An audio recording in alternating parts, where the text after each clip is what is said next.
Hello and welcome to Half Hour to Health. I'm Dr. Dietrich. Tonight we're going to be talking about thermography. How is thermography good for prevention? Well, we'll find out about that tonight. What should we do? Well, we'll find out about nutrition this evening. We're going to find out about preventive measures that we can take immediately to start bettering our health. My guest with me tonight is Nancy Gardner-Heaven. She's the CEO of a nonprofit organization that focuses on prevention of cancers and cardiovascular diseases. She has a tremendous amount of information and knowledge, and I'm excited to have her on the show this evening. Nancy, welcome to the show. Thank you. I'm glad to be here. You know, we hear so much about prevention in this day and age right now, and I know that you do a lot with thermography. So let's go ahead and talk about thermography and what can be done to do a lot of prevention with thermography. Go ahead and tell us about that. Okay, well, thermography is using an infrared camera, and that's a detective device for breast cancer without using any radiation. Good. And the reason that it's so good is it's going to notice early signs of breast cancer even 10 years before a tumor is present. Okay. So those early signs are indicative of too much estrogens in the body. And these can be xenoestrogens from environmental pollutions, toxins, petroleum products, plastics, or estrogens from synthetic estrogen like Premarin, you know, and birth control pills. Now, a lot of times the doctors will tell women that estradiol, which is the most common form of birth control pill, it in itself can't cause angiogenesis, the veins and arteries to set up to feed a cancerous tumor. But the truth of the matter is they can convert to estrone.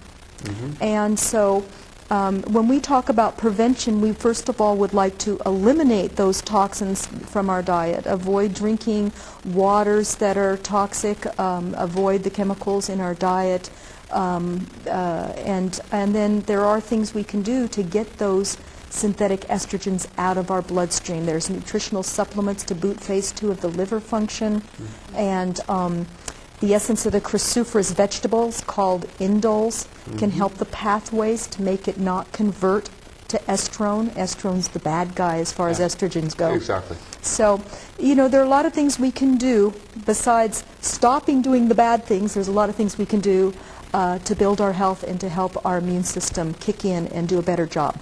Excellent. Let's talk about some of these things. Let's talk about, as an example, nutrition. You hear about essential fatty acids. You hear about more fruits and vegetables. You need to take supplements. Excellent. Yeah, all of that's good. Let's get into, say, essential fatty acids. As an example, a lot of women need essential fatty acids. And let's define essential fatty acids. People taking too many saturated fats and a lot of toxins in these saturated fats. Yes. These essential fatty acids seem to get in there and get these toxins and get them out of the body. What can say a viewer out here that's watching the show tonight, what knowledge can we empower them with tonight to show them which way to go here? Yeah, well, I think a lot of it is because we're not educated. Most of the DDT and toxic environmental pollutions that the cows are eating the grass and it goes directly into the fats, into the milk. And so, you know, as much as the kids like to eat cookies with butter, the butter has more concentrated DDT and fat-soluble toxins. So I think, you know, if a person's going to eat oils and animal products, they need to be organic and as natural as possible. Almost all commercial fed animals have been given tons of estrogen. It's what fattens them up. It's more economical for them to do this, that it makes them faster, and they can turn around and sell them faster. So if you're eating commercial chicken and beef and animal products, you're getting huge quantities of unnecessary quantities of estrogen and fats that are full of toxins. So if we do need essential fatty acids, it's better to get them in the form of borage, evening primrose, flaxseed oil, those type of things, and keep them refrigerated because they can go rancid on the shelf. So I do recommend them doing that. Now let's talk about, there's people out there right now that say they're working on the job, it's high stress, they don't have a chance to eat well. So in other words, they're kind of at the mercy of eating wrong foods. What's a few things that we should tell the viewers out there they can do right now go ahead and get their immune system boosted up a little bit, get them on a better path. Just say taking, say, some essential fatty acids, would that be a good starter? Well, that's a start, but I think, you know, for myself, I noticed that the more fresh fruits and vegetables I have in my diet, the better my bowels are going to move, and toxins are going to be eliminated properly. Okay. You know, if you have your colon's not working right, you're going to, all those toxins are backing up, overloading your liver, so it can't keep your bloodstream clean. So that's an important factor. Especially for those who have children, because I have children, and they're always trying to eat junk food. Sure. It's really important to get them off of white flour products, because there's absolutely no nutritional value, no roughage, and they're usually mixed with sugar and in white flour together. So I buy whole sprouted grain breads and try to make as much healthy things available as possible, so that the first choice is there's something there for you. I buy organic lettuce that is already washed, so I can come home and just chop it up, put an organic tomato, and I have my salad. Make life simple. Exactly. Try to make it simple for yourself. Well, I think that's the reason why a lot of these fast food restaurants out there, you know, people want to hurry up and grab something and eat and go and stress and go and some coffee and go and a hamburger and run.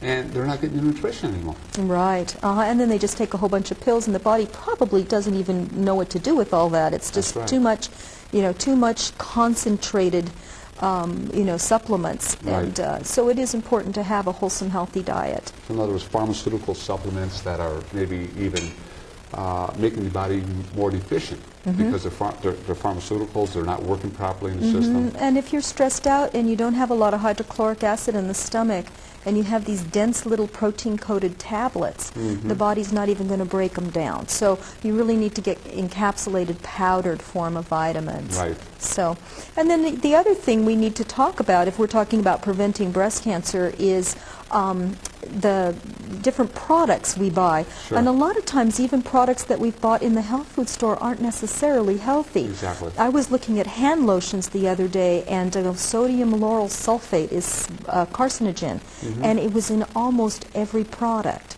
Right. And today I brought a book to show you that I just find to be really helpful. It's called The Safe Shopper's Bible, and it's written by Dr. Samuel Epstein, who's the head of the Cancer Coalition.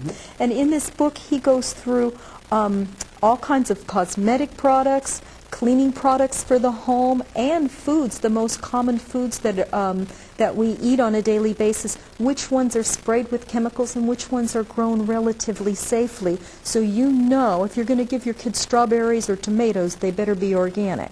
And so this is a book that everybody should have in their home. They can have it in their home, or they can go to the reference library and look up the most common things they use.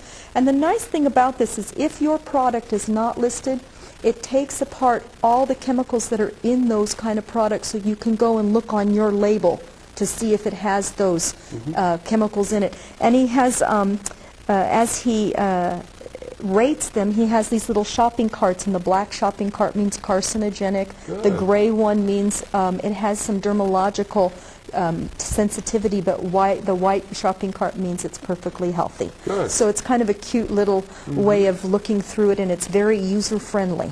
Excellent. So I like that book a lot. Well, you just have to do a little bit of homework, actually. That's it. I think a lot of times people need to say, listen, my health is my number one priority, and I'm going to have to take a little bit of time to investigate or educate myself on exactly which way I need to go here. Right. And I think people don't take the time sometimes until it's kind of too late. Yes. Don't you see that a lot? Absolutely. And there's some real simple rules of thumb. Chlorine, which